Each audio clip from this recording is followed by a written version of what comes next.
are in a one-off house. We haven't built this one before.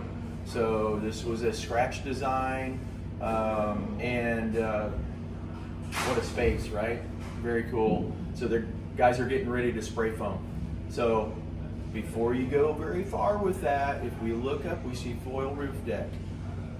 Builders do make mistakes, especially when we build something that is from scratch, that we haven't built before, totally custom. So we are spraying foam over the top of the foil. It will negate the effect of the foil. It doesn't really do anything for us.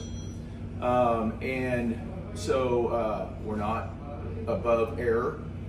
It's a learning process. So we are going to go ahead and foam all this because of the low pitch and because of the lack of space, and being able to ensure that the house is insulated properly on the ceiling space, the roof line. We're just pushing the building envelope to the roof line itself rather than just the ceiling of the second and the first floors.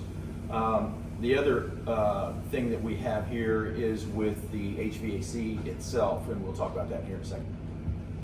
Okay, so as you can see over here behind me, we have a closet. It was supposed to be for storage. In the process of working with our HVAC crew, we have to sometimes be flexible with our space because we don't have near enough space in the attic to get the equipment up there. So we had to dedicate this closet for that space. And then as you can see up here, we have very little attic space, the height just enough for the ducting really, and so that is the reason why we're going to go ahead and spray foam. And as you can see over here, I'll just have you guys pan over here and see the windows. The insulation crew is covering up all the windows to make sure that all of those don't get any of the spray foam dust and overspray on it. You can see they're using kind of a contact cement.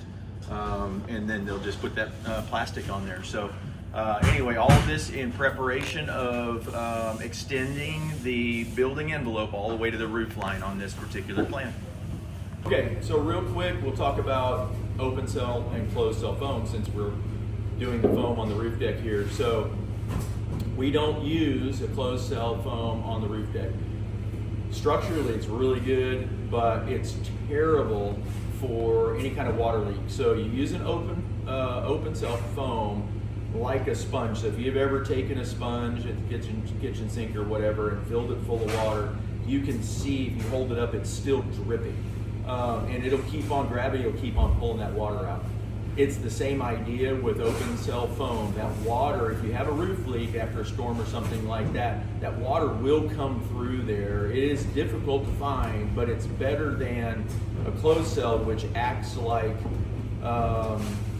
it would be like taking a Ziploc bag, putting a sponge inside of it after you filled it full of water, and then sealing the Ziploc or vacuum packing it.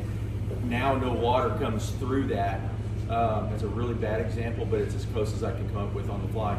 The closed cell foam, what it's going to do is hold the water at the top of the foam. It's going to start rotting out the roof decking, and then it's going to go after all of the rafters. And then you won't know you've got a problem until the roof starts to sag, and you call your insurance company and go, I've got a problem out here.